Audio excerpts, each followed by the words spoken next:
happens to be Valentine's Day.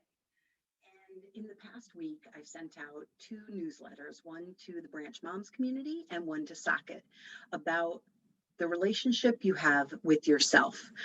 Valentine's Day is always filled with kind of information and ads about who you're in love with and getting gifts for one another and that special someone.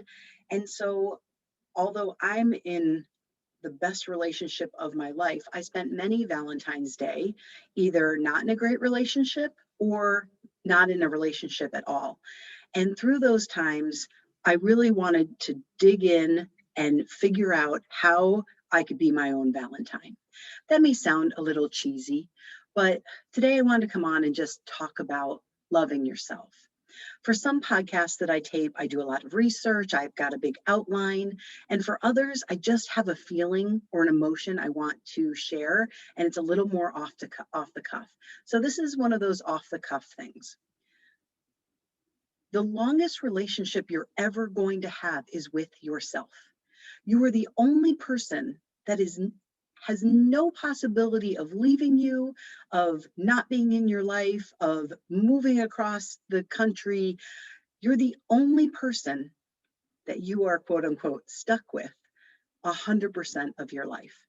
And I believe it's up to you to make sure that the relationship you have with yourself is the strongest one that you could possibly have. And I know that through many of my years and even decades, the relationship I had with myself was shit. I didn't speak kindly to myself. I didn't think good things about myself. I didn't understand my value. I didn't understand my worth. I didn't understand that I had choices of the relationships I wanted to be in or not. I didn't know how to set boundaries for myself. I didn't know how to say no. I didn't know how to protect myself when things were coming at me that just, they weren't my issues. There's so many things about myself I didn't understand, misunderstood, or I just didn't have it figured out. As I've gone through this journey that I've talked about before on the Socket podcast of this last kind of 10 years of my life of a rediscovery and building a better foundation for my own emotions and building a better relationship with myself, I just want to touch on a couple of key points that I think are really important. And so any Valentine's Day can always be something that's special because you know you're in this wonderful relationship with yourself. Kindness. Are you kind to yourself? What are you saying to yourself when all the other noise shuts off? When you lay your head down on the pillow at night, what is that internal dialogue saying? Is it saying bad things? Is it saying you didn't do enough? Is it saying you're not good enough? Is it saying, who do you think you are? Or is it saying, wow, you put out a lot of good stuff in the world today. You were in great relationships today. You were kind today. You gave back today. You took care of yourself today. And so we want to watch how we're speaking to ourselves and double checking that we are speaking to ourselves with kindness.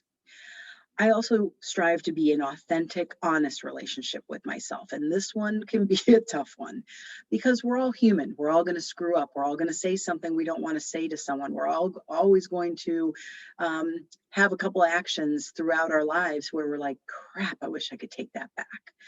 And so being honest and authentic with yourself to me means peeling back all the onion layers and figuring out, why did I do that? Or do I need to apologize to someone? Do I need to have a conversation with someone?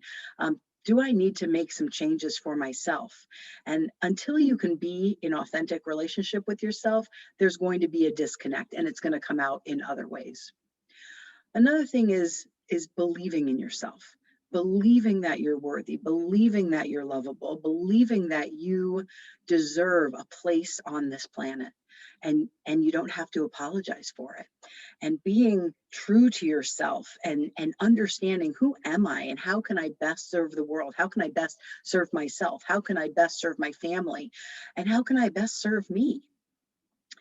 Until we get to that place of true belief in ourselves and our abilities and our strengths and the knowledge that we're strong enough to get through anything that's thrown our ways, we're also not going to have the strongest relationship with ourselves. The next thing is more of a protection for yourself. I've had to come up with ways to acknowledge when things are believed about me or said about me that aren't truthful, and that I may know my own truth, but sometimes other people are not going to see that. And as long as I have done my best to be honest in explanation of what that was, as long as I have communicated that, as long as I've done my part to try to share what my truth is, if someone else doesn't accept that, I've had to do this throughout my whole life. At some point, I have to put a little bit of a shield up and protect my heart and just know for myself that I've done everything I can to make something better. Or in some cases, it's stuff that's just nonsensical. And that doesn't happen in most parts of my life, but every once in a while it does. And so you do have to learn to what to take in and what not to take in. My counselor, Shelley, has always said, you kind of look at your side of the beach and their side of the beach. And if your side of the beach has some stuff you need to clean up, apologize for, change, you got to work on that first. But then if people are throwing daggers at you and your side of the beach is clean and you know it's clean, then it's probably more of a them issue than it is a you issue at that point. Think about how you treat, another thing, think about how you treat your best friend. How do you feel about your best friend if you have a best friend? I think about the people in my life and how lucky I am at this phase of my life in my late 40s to be in wonderful relationship with so many key women in my life. And I haven't always had that. And I feel as if as I grew stronger in my confidence in myself, I was able to be in better authentic relationship with other women. I think women are in this kind of constant semi-competition with one another. And if you're not feeling confident in who you are, many times I feel like other women can be threatening to you, or you feel like it's, if someone's prettier than you or thinner than you or smarter than you or has more money than you, that somehow that creates conflict. So but let's say you do have a best friend, or even one of your children. Think about how much you love them and how you think about them, the things you say to them, the words of affirmation, the words of encouragement, the belief you have in them. If you can find it in yourself to feel all of that for yourself, it can be a work in progress, because it certainly has been a work in progress for me. But if you can really get to a place that you can look in the mirror and look at the person staring back at you and feel genuine love and support and kindness and belief in it, just opens up so many doors, opens up your whole life for,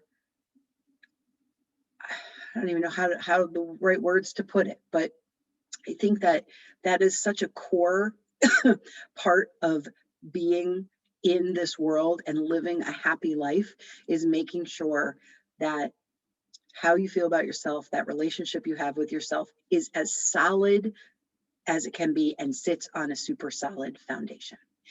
If you're finding that you are not in that place, I would encourage you to find support around you, find a counselor, tune in to some of the other Socket podcasts I've done about loving yourself. It's so important to get to that space, and I hope you all are either there or get there soon. Have a great day.